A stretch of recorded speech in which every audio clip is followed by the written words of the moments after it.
दोस्तों जय महाकाल।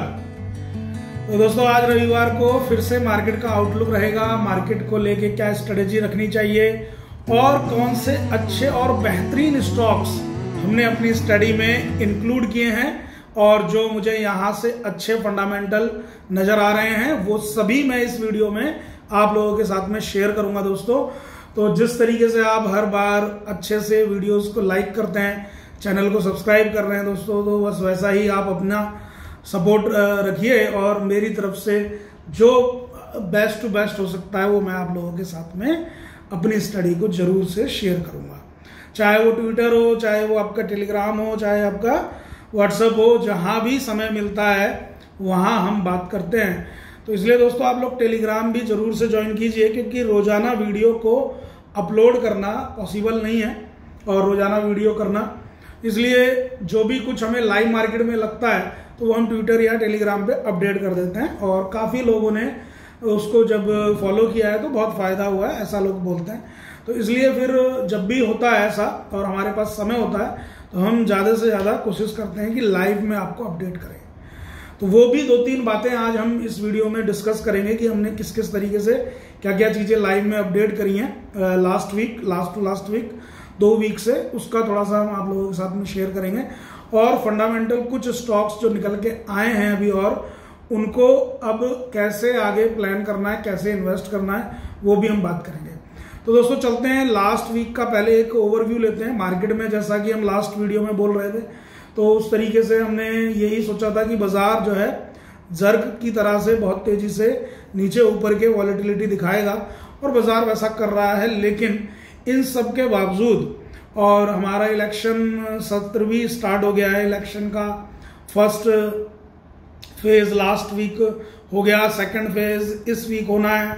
तो 26 तारीख में हमारे यहाँ भी इलेक्शन है। तो कहने का मतलब है ये एक लेवल, एक दौर, एक फेज चल रहा है।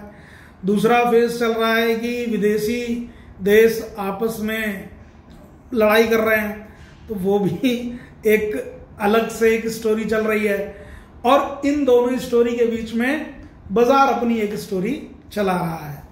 तो बाजार की ये स्टोरी आपने जो महसूस किया या नहीं किया, वो मैंने क्या किया वो मैं बता रहा हूं कि देखिए सब कुछ चलते हुए भी बाजार उस तरीके से नहीं घबरा रहा है या बाजार में हम आप या निवेशक उस तरीके से नहीं अभी घबरा रहे हैं, उस तरीके का पैनिक नहीं है, उस तरीके का कोई फियर नहीं है कि इतने खराब माहौल में भी बाजार देखा जाए तो प्राइमरी ट्रेंड को मेंटेन किए हुए हैं।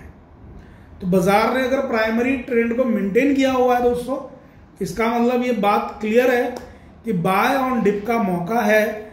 और जैसा कि अगर आप लोगों को ध्यान हो तो जनवरी फरवरी से हमने यही बात करी थी कि 30-40% कैश इन हैंड रखें और उस वक्त बाजार ने बहुत अच्छी प्रॉफिट बुकिंग के मौके दिए। प्रॉफिट बुकिंग के मौके दोस्तों वही होते हैं जब बाजार अपनी एक तेजी में रहता है, क्योंकि जिस वक्त बाजार अपनी बियरिश कैंडल बनाता है तो वो 2 दिन में 3 दिन में ही पूरी 10-20 दिन की तेजी को खत्म कर देता है और फिर हम निकलने के बारे में नहीं सोचते और फिर उसमें फंसे रह जाते हैं।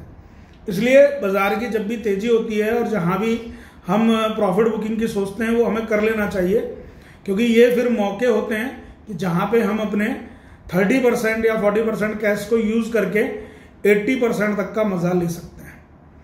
तो ये जो दौर है, ये जो नेक्स्ट वीक स्टार्ट हो रहा है दोस्तों 22 से 26 अप्रैल वाला, इस वीक में मार्केट को सेटल होना चाहिए, क्योंकि ऐसा मार्केट ने लास्ट फ्राइडे की क्लोजिंग में हमें जिस तरीके की रिकवरी दिखाई है और जैसा कि मैं चार्ट पे भी अभी हम लोग डिस्कस करेंगे, तो चार्ट पे भी मैं देख रहा हूं कि बुलिश पियर्सिंग कैंडल उसने फॉर्म्ड करी है। तो लग रहा है कि एक शॉर्ट टर्म के लिए फिर से ऊपर के लिए मार्केट अपने आप को सेट कर रहा है। तो ये अगर मार्केट ने सपोज करिए या ऐसा मान लीजिए जैसे कि मुझे अभी क्लियर नहीं है पूरा, तो मुझे इस वीक में क्लियर हो जाएगा। उसके लिए हम प्रॉपर आज चार्ट की स्टडी करेंगे साथ में। अच्छा, और एक बात कि जो मैंने लास्ट वीडियो में बोला, संडे की वीडियो में, वो ये था कि इस तरीके की वॉलेटिलिटी, इस तरीके का उठापटक, एकदम से अचानक बहुत तेजी, अचानक बहुत मंदी, इसके लिए आप मई मंथ को भी इंक्लूड कर लीजिए। ऐसे वाक्य मेरे पिछले संडे की वीडियो में थे, तो वो अभी भी मेरे मेंटेन है। कोई इसमें अभी एकदम से वन साइडेड नहीं हुआ है बाजार। बट हाँ, जो हम सोच रहे हैं कि अगले 10-12 महीने के लिए कुछ ऐसा प्लान कर लें कि यहां से इन्वेस्टमेंट करें और वो हमें इन्वेस्टमेंट कम से कम 20, 30, 35% तक का रिटर्न दे दे, उसके लिए बहुत अच्छा समय है। तो वो समय आपका लास्ट वीक से स्टार्ट हुआ है, ये वीक भी रहेगा, और इस वीक के बाद में एक तेजी की संभावना है शॉर्ट टर्म में, स्पाइक एकदम से। और एकदम से जब स्पाइक बनेगा बाजार में, तो वहां पे लेने को ना दौड़ें, फिर से बाजार का जर्क नीचे की तरफ आएगा, वहां फिर लेने का प्लान करें। कुछ प्लानिंग आप इस वीक करें, जरूर करें। तो वो सबको ध्यान में रखते हुए मैं इस वीडियो में अपने ये विचार प्रकट कर रहा हूं दोस्तों। और एक बात और, जब आप लॉन्ग टर्म की बातें करते हैं तो 4-6 दिन की गोलाबारी, 4-6 दिन के उठापटक, इधर उधर की नेगेटिव न्यूज, इन सब से आपको प्रभावित नहीं होना है। इनका असर आपकी मानसिकता को विचलित ना करे, उसके लिए आप लॉन्ग टर्म स्टोरी को ही देखिए बाजार की, और अपने अच्छे स्टॉक्स का सिलेक्शन ही बाजार में आपको आपके निवेश में पैसे बढ़ाने में कामयाबी दिलाएगा। इस बात का भी ध्यान रखिए। तो एक बार हम चार्ट को शेयर करते हैं और चार्ट की तरफ चलते हैं दोस्तों, ठीक है। और चार्ट के साथ साथ जो मैंने बात करी आपसे ट्विटर टेलीग्राम की, उसको भी एक बार देख लेते हैं। तो दोस्तों ये मैं अब आपके साथ में एक पहले चार्ट शेयर कर देता हूं। ये चार्ट है, अब ये निफ्टी का डेली चार्ट आपके सामने है, देखिए। अब इस निफ्टी के डेली चार्ट में आप क्या देख पा रहे हैं कि मैंने 2 लाइनें ड्रॉ की हुई हैं, और पहली लाइन ये हमने अभी डिस्कस करी थी 2-3 दिन पहले, और फर्स्ट सपोर्ट, इमीडिएट सपोर्ट बाजार का, वो यही है इस डोजी से, जो कैंडल सपोर्ट मैंने ड्रॉ किया है 21,714, यानी कि आप मान के चलिए 21,700 का एक इमीडिएट सपोर्ट बाजार में है। यदि हम इसको बहुत अच्छे से फोर्सफुली ब्रेक करके क्लोज कर जाते हैं, 21,700 के नीचे क्लोज कर जाते हैं, तो हम बहुत इजीली 21,150 तक भी आ सकते हैं। तो इस बात को दिमाग में रखना है हमें कि भाई अगर हम यहां से ब्रेक करते हैं, नीचे की तरफ ब्रेक डाउन होता है, तो फिर हम 21,150 तक के लिए प्लान कर सकते हैं। अब ऐसे एवज में अगर ये निफ्टी इस तरीके से टूटती है, तो स्मॉल मिड कैप में भी जाहिर सी बात है खिंचाव आएगा, और वो पहले ही खिंचाव में चल रहे हैं। तो वहां आपके सेलेक्टेड स्टॉक्स पे नजर होनी चाहिए। कुछ स्टॉक्स को मैं आज आगे से आपके सामने शेयर करूंगा, जैसा कि मैं हमेशा वीडियोस में अच्छे अच्छे स्टॉक्स आप लोगों के साथ में शेयर करता आया हूं। और आपने भी बहुत सराहना की है उस बात की, इसके लिए दिल से धन्यवाद। लेकिन एक बार चैनल को जरूर सब्सक्राइब करिए दोस्तों, और वीडियोस को दोस्तों के साथ में, जिन लोगों को जरूरत है, जो लर्निंग करना चाहते हैं, वीडियो के माध्यम से धीरे धीरे हमारी लर्निंग बढ़ती है, हमारी सोच में परिवर्तन आता है, हमारे माइंड सेट को मजबूती मिलती है, नॉलेज धीरे धीरे बढ़ती है, और हमें पता भी नहीं चलता है। ये इस तरीके का गेम है, इसलिए वीडियोस को सुनना और अच्छे से फॉलो करना बहुत जरूरी है, और धीरे धीरे आता रहेगा। बहुत लोगों को फायदा है, इसलिए मैंने इस चीज को अभी कंटिन्यू रखा है। मैं उस तरीके से स्टडी को कंटिन्यू रख रहा हूं क्योंकि सामने से आपने सपोर्ट किया है। तो ये एक निफ्टी का इमीडिएट सपोर्ट, 2 सपोर्ट की हमने चर्चा करी है। अब ऊपर की तरफ हम रेजिस्टेंस देख लेते हैं दोस्तों कि ऊपर की तरफ रेजिस्टेंस क्या है। तो ऊपर के लिए इमीडिएट रेजिस्टेंस तो मेरा यही रहेगा दोस्तों, ये वीक का जो एक कैंडल है, और ये 22,350 का आप इमीडिएट वो मान लीजिए आप रेजिस्टेंस 22,350 का एक इमीडिएट रेजिस्टेंस लेके हम चलेंगे। और अगर 22,350 के ऊपर भी अगर हम निकल जाएंगे तो एक बार हम 22,500 तक के लिए प्लान करें, और 22,500 के लिए कोई प्रॉब्लम ऐसी दिख नहीं रही है। अगर हम 350 को तोड़ जाते हैं और ऊपर चलते हैं तो 22,500 के लिए कोई ऐसी खास समस्या नजर नहीं आ रही है। अब 22,500 को भी अगर ऊपर जंप कर गए तो इस वीक तो मुझे लग नहीं रहा, देखिए ये वाला जो वीक है इस वीक में तो लग नहीं रहा कि हम 22,500 के ऊपर क्लोज करेंगे। लेकिन फिर भी बाजार है, बाजार माई बाप है। बाजार ने अगर फ्राइडे तक आते आते 22,500 के ऊपर क्लोजिंग दे दी तो फिर एक जो मैं बोल रहा हूं एक स्पाइक मूव की बात कर रहा हूं मैं नेक्स्ट वीक से, तो वो संभावना और ज्यादा स्ट्रांग हो जाएगी और प्रबल हो जाएगी। बस ये एक फायदा होगा इस क्लोजिंग का। अदरवाइज तो फर्स्ट रेजिस्टेंस 22,350 को लेके चलेंगे, 22,350 के ऊपर 22,500 तक एक साफ सुथरी जर्नी रहेगी।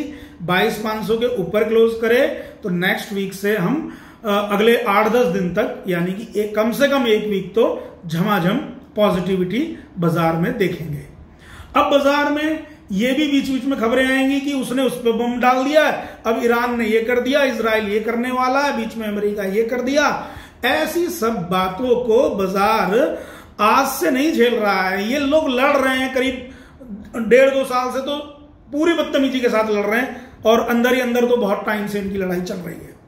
तो इस चीज को बाजार ने देखा है। हाँ, बीच बीच में झटके जो आएंगे उससे एक पैनिक होता है और एक बड़ी कैंडल बनती है, जैसे ये वाली कैंडल बनी 18 तारीख में। तो इस तरीके की कैंडल्स बन सकती हैं। और आप देखिए फ्राइडे में 19 तारीख में नीचे से किस तरीके से रिकवर किया बाजार ने, और बुलिश पियर्सिंग कैंडल बना के बैठा है बाजार।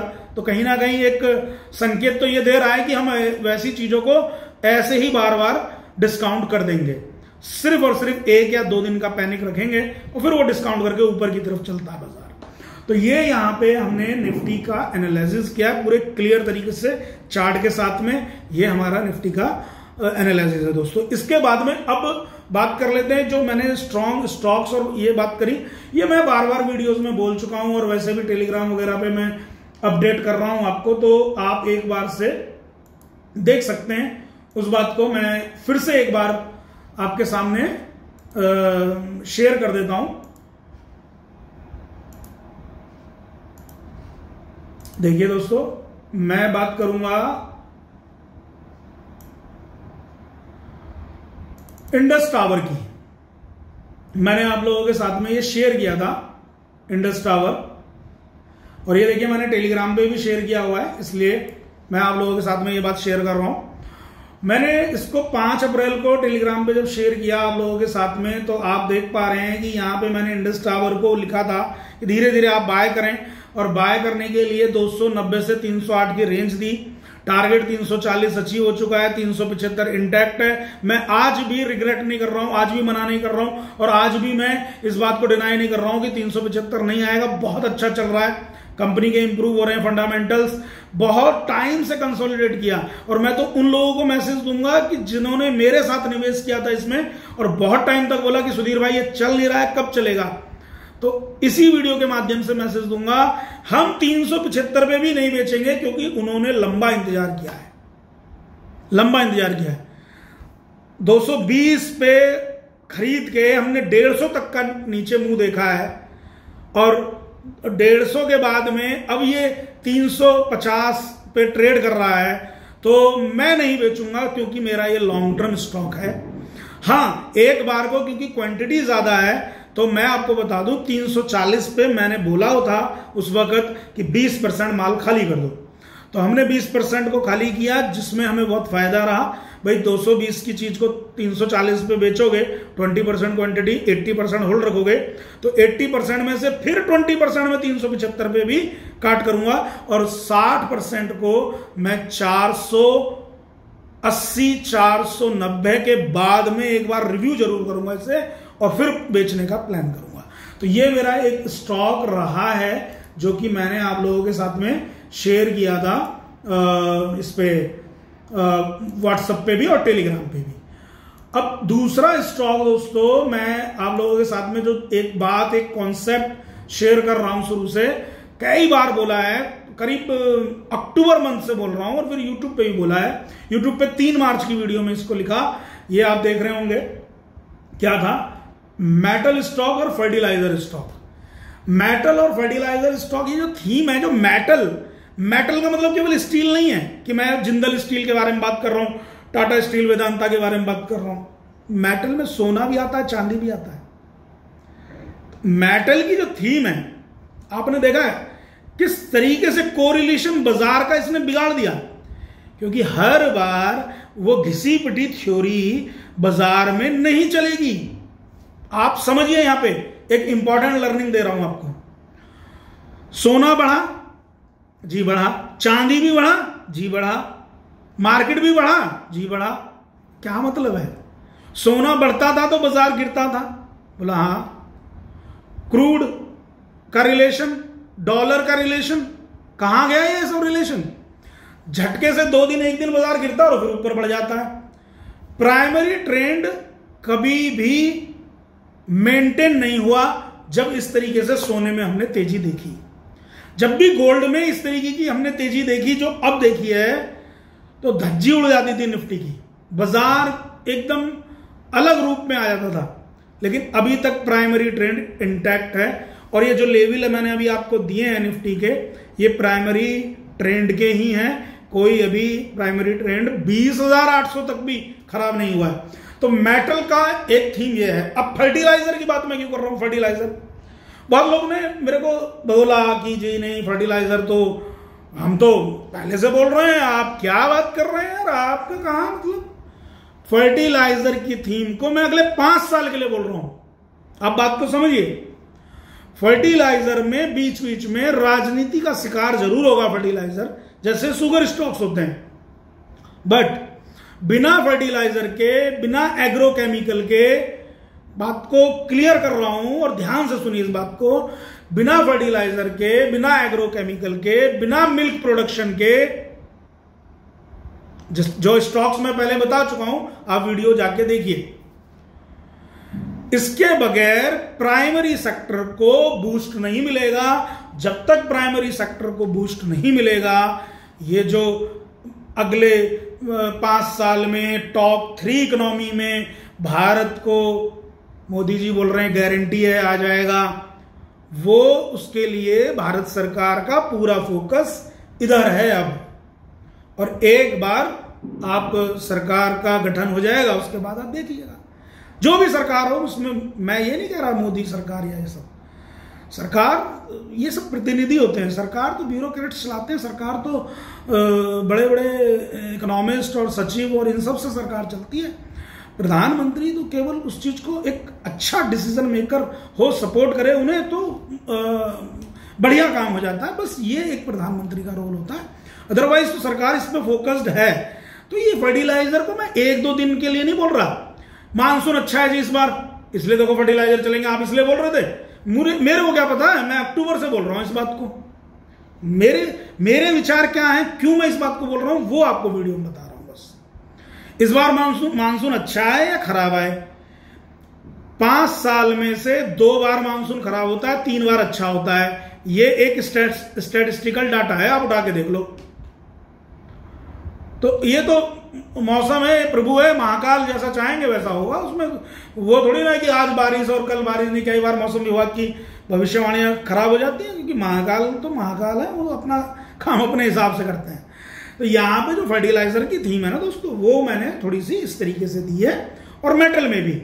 तो ये 36 से 60 महीने वाला सिस्टम है, और ये पोस्टर आपको याद दिलाता रहता हूं मैं बीच बीच में, बस और कुछ नहीं है। अच्छा, इसी में फिर कुछ लोगों ने मेरे से जिक्र कर दिया कि भाई स्टॉक्स बता दो फर्टिलाइजर के। देखिए, मैं अभी हाल फिलहाल में आज इस वीडियो में फर्टिलाइजर के बिल्कुल एग्जैक्ट लेवल के साथ, long term stocks, long term target के साथ में आपको मुंह से टारगेट नहीं बोलूंगा, बट आपको एक इशारा कर रहा हूं, और आपको आपके कुछ क्वेश्चन है वो भी ले रहा हूं। तो मैंने आपको दिए थे Deepak fertiliser, the best, GNFC, always opportunity stock, मैं एक ही वर्ड लिखता हूं इसके बारे में, और नेशनल फर्टिलाइजर। इन तीनों की फंडामेंटल स्टडी मैं कर चुका हूं, इसलिए मैंने लिखा looks good for fundamental study, एक बार आप भी देखें। अभी एक भाई का सवाल था कि क्या चंबल फर्टिलाइजर और जीएसएफसी में काम कर सकते हैं? अरे दोनों ही बेस्ट है, दी बेस्ट। मैंने तो अपनी चॉइस बताई है। चंबल फर्टिलाइजर, जीएसएफसी कोई खराब थोड़ी ना है, बेहतरीन है। लेकिन कितना कितना लेंगे आप?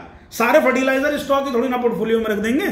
मेरा तो यह मानना होता है दोस्तों कि एक सेक्टर से 2 हद से हद 3 स्टॉक लेने चाहिए अपने पोर्टफोलियो में, क्योंकि सभी सेक्टर्स में आपका एलोकेशन होना चाहिए जब आप एक बैलेंस्ड पोर्टफोलियो की बात करते हैं। तो ये मेरे दोस्तों कुछ विचार थे। इसके अलावा हमने एक बात और करी थी, क्या थी वो बात, एक बार देख लेते हैं। और वो मैं आपसे शेयर क्यों करना चाह रहा हूं, उसके पीछे वजह है कि आप इस चीज पे ध्यान दिया करो। ये डाटा एनालिसिस जो मैं करता हूं, मैंने 4 अप्रैल को एक ट्वीट पे मैसेज किया ट्विटर पे कि 8 अप्रैल से 16 अप्रैल के बीच में we will see lower swings and upper swings for sale on rise, कि अगर ऊपर की तरफ स्विंग मिलता है तो सेल ऑन राइज रहेगा बाजार, नहीं तो हम लोअर स्विंग देखेंगे 8 से 16 अप्रैल। अब 8 से 16 अप्रैल में 1-2 दिन आगे पीछे सब ये चलता है, क्योंकि डाटा जो है एफपीआई एफआईआई का वो अपने हिसाब से वो वेरी करते हैं, बड़ा मुश्किल होता है उसको पढ़ना, कभी भी पलटी मार जाते हैं। अब क्योंकि ये वीक है, ये वीक सेटलमेंट का होना चाहिए, इसमें अगर एक आध झटका नीचे का लगता है तो लगने दीजिए, वो लेवल आप लोगों के साथ में डिस्कस किए हैं। बट इस वीक के बाद में एक वीक ऊपर का तेज, फिर थोड़ा सा स्विंग हो जाएगा बाजार नीचे के लिए, तो इस तरीके का बाजार चलेगा। और ये पूरा मई के लिए आप इंक्लूड रखिए दोस्तों। तो ये एक बात और थी इस वीडियो में। और इसी वीडियो में मैं एक और स्टॉक जो मैंने आप लोगों के साथ में दोस्तों शेयर किया था, अगर याद हो तो मैंने एक शॉर्ट वीडियो बनाई थी, और उस स्टॉक को भी आप लोग अपनी स्टडी में रखिए। हालांकि वहां से डबल हो गया है ये, जो हमने अपने पोर्टफोलियो इन्वेस्टर्स को बताया था, तो अभी भी उसमें बहुत अच्छी पोटेंशियल है। तो आपकी बाइंग रेंज में है आज भी, डबल होने के बाद भी इस लेवल पे। तो वो स्टॉक है, जैसे मैंने अभी 2 वीक पहले बोला था आपको, कौन सा स्टॉक, जुबिलिएंट इंग्रेविया, वैसे ही उसी की तर्ज पे उसी का नाम है और कंपनी है जुबिलिएंट फार्मोवा। तो आप जुबिलिएंट फार्मोवा को देख सकते हैं अमरोहा में, इनका उत्तर प्रदेश में ही अमरोहा में इनका ऑफिस भी है। हम एक बार विजिट कर चुके हैं यहाँ पे, और एक बार इनके सीएफओ से भी बात करने का सौभाग्य मिला। हमने बात करी भला सर, क्योंकि उस टाइम पे बहुत तनाव चल रहा था कंपनी में, अमेरिका में इसके केस चल रहे थे कोर्ट में, और ठीक है, लेकिन आज ओवरऑल कंपनी इंप्रूव कर रही है। तो ये भी स्टॉक मुझे ठीक लग रहा है। और अगर आप टेक्निकली बात करेंगे तो कहीं ना कहीं इसने यहाँ पे देखिए 2021 वाले रेजिस्टेंस को भी तोड़ा है 2023 में आके। तो एक अच्छा खासा, जो आप बोलते हैं कि ये राउंडिंग बॉटम और एंड ऑल जो भी है, मेरे लिए ये राउंडिंग बॉटम नहीं है। मैं राउंडिंग बॉटम की परिभाषा मेरे लिए अलग है, वो वर्कशॉप पार्टिसिपेंट जानते हैं। बट हाँ, एक पैटर्न है, एक अच्छी पैटर्न है, और आप इसमें निवेश कर सकते हैं। और वैसे ट्रेडिंग के लिहाज से ये स्टॉक आने वाले समय में 750 से 800 रुपए तक के टारगेट दे सकता है। एक और पोजिशनल ट्रेड मुझे अच्छा लग रहा है इस इलेक्शन के टाइम पे। देखिए, तमाम स्टॉक दोस्तों अभी शेयर कर दिए इस वीडियो में। वीडियो थोड़ा लंबा भी हो रहा है, लेकिन आप लोगों से पूरी उम्मीद है कि वीडियो को आप शेयर करेंगे और चैनल को सब्सक्राइब करेंगे दोस्तों। बाकी आपकी मर्जी है, बाकी ऐसा कोई फालतू मेरा ऐसा कोई धंधा नहीं है इसमें कि चैनल सब्सक्राइब से मुझे तंबे मिल जाएंगे। और ये देखिए IRCTC, ये स्टॉक भी ठीक ठीक लग रहा है। और ये स्टॉक हम अगर 1047 के ऊपर निकले अगर इस स्टॉक में, क्योंकि अभी पोजीशन बनाने वाला नहीं है, लेकिन इसमें ध्यान रखिए, कीप ऑन आई वाली बात है। ये दोस्तों ये लेवल 1047 के अगर हम ऊपर निकल जाते हैं IRCTC में, तो एक बार हम IRCTC को 1150 से 1180 झटके में देखेंगे। इसीलिए ये मैंने पोजिशनल ट्रेड बताया। रही बात स्टॉक की कि भाई पोर्टफोलियो स्टॉक तो है ये आपका, वो एक सिस्टम अलग है।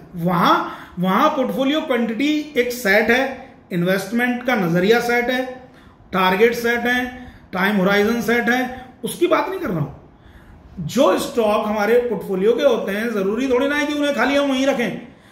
अलग से जो हमारा ट्रेडिंग अकाउंट है, वहां ट्रेड भी तो चलेगी ना। ट्रेड भी तो करनी है आपको। तो ट्रेडिंग के लिए मैंने बताया 1047 के ऊपर IRCTC को प्लान कर सकते हैं। 1150 से 1180 तक के लक्ष्य हो सकते हैं इसमें। और अगर कोई टेक्निकली यहां पे SL रखना चाहे तो 895 का SL रहेगा, बहुत लंबा SL हो जाएगा, बट मुझे नहीं लगता 1047 क्रॉस करने के बाद में हमें कोई SL की आवश्यकता यहां पड़ेगी। तो दोस्तों आज का यही वीडियो था, माफी चाहूंगा वीडियो थोड़ा लंबा हुआ है, लेकिन वीडियो में बहुत तसल्ली से आप लोगों के साथ में डिस्कस हुआ, काफी स्टॉक्स की बातें करी, काफी मार्केट को लेके चर्चा करी, जो भी हमने लेवल्स आपको बताए। तो प्लीज ज्यादा से ज्यादा आप इसी तरीके से सब्सक्राइब करिए चैनल को और अपना ध्यान रखिए दोस्तों। नेक्स्ट वीडियो में मिलेंगे। जय महाकाल।